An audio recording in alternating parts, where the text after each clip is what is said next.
पैसा जो हर चीज़ की कीमत बताता है, पैसा जो आपकी पर्सनैलिटी बनाता है, पैसा जिसको हर कोई पाना चाहता है। कहते हैं पैसा आज तक किसी का नहीं हुआ, लेकिन फिर भी भिखारी से लेकर बिलियनर तक सब इसको पाना चाहते हैं। वो पैसा ही तो था जिसने हमें इन जंगलों से खींचकर बड़ी बड़ी बिल्डिंगों में रहना सिखाया।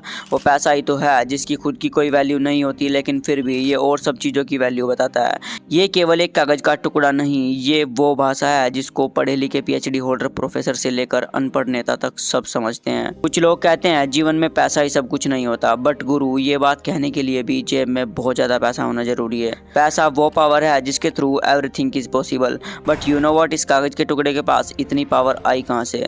तो चलिए जानते हैं आखिर ये मामूली सा कागज़ का टुकड़ा इतना पावरफुल बना कैसे है। ये जानने के लिए हमें थोड़ा पीछे जाना होगा।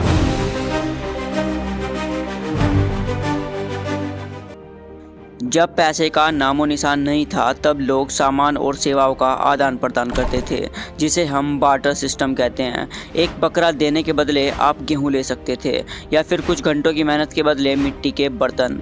बट इसमें भी एक प्रॉब्लम थी। बार्टर सिस्टम बहुत ही अनकंडीशनल था। आपको ऐसे व्यक्ति की ज़रूरत थी जो वही चीज़ चाहता हो जो आप उसे दे रहे थे।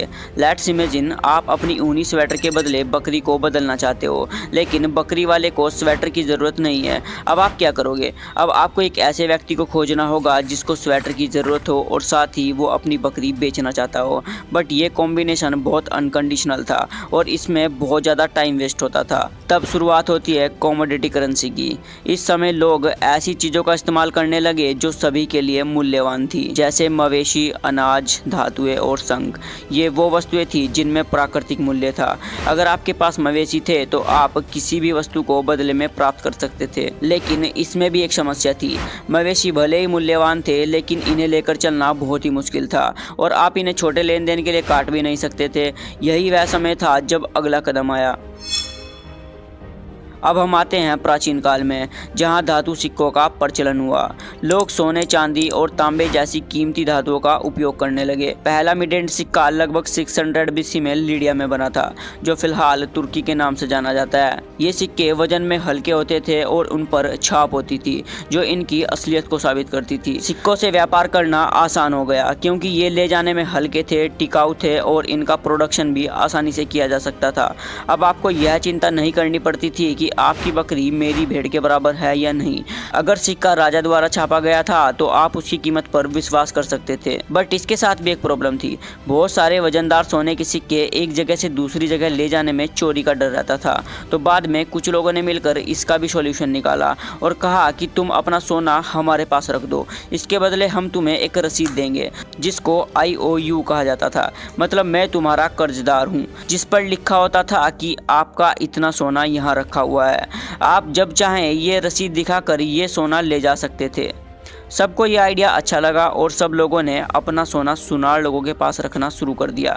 कुछ टाइम बाद सुनार लोगों को रियलाइज़ हुआ कि लोग उनके पास अपना सोना रख जाते हैं, लेकिन वापस लेने के लिए कभी नहीं आते।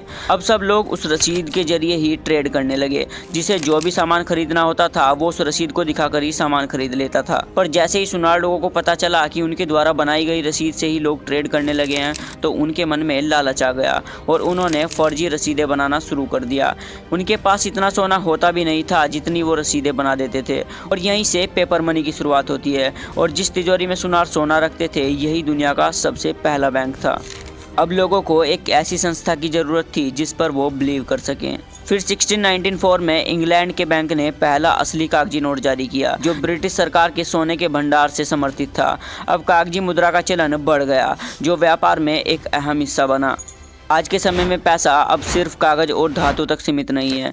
अब आपको पता है, हम डिजिटल मुद्राओं जैसे credit card, mobile payments app जैसे पेटीएम, गूगल पे के माध्यम से कुछ ही सेकंड में पैसे भेज सकते हैं। आजकल जो मुद्रा हम इस्तेमाल करते हैं वह फिएट मुद्रा कहलाती है। फिएट मुद्रा की अपनी कोई कीमत नहीं होती।